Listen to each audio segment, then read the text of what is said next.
Heliştin ötkür, şamaldın uçkur. Oy reksgen, denizden teren, koyaştak roşen. Oy reksgen, haydin munaz, Tağdın mı iğdir? Yüreksken demek insanda yüreknin rolle, rolle.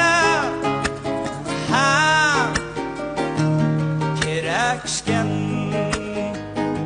hay hay yürek yana, hay hay yürek yana. Kereksken, yüreksken, hay hay yürek yana, hay hay yürek yana. Kereksken, yüreksken.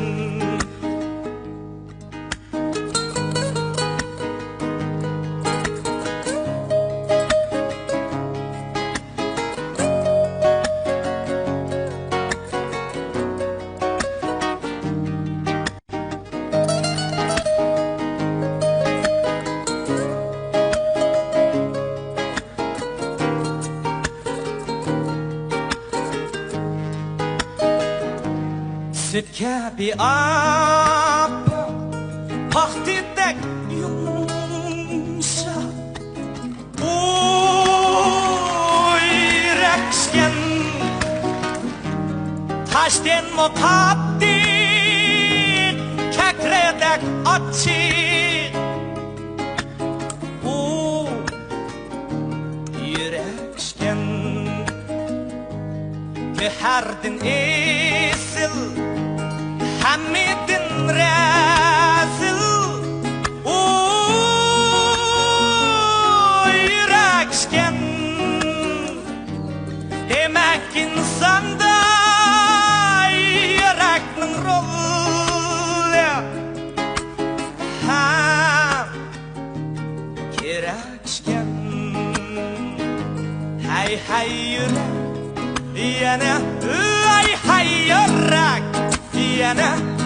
Kereksken yar, yüreksken, hay hay yürek yana, hay hay yürek yana. Kereksken yar, yüreksken, yar hay yürek yana, hay hay yürek yana. Kereksken yar, yüreksken, yar hay yürek yana, hay hay yürek yana. Kereksken yar, yüreksken, yüreksken.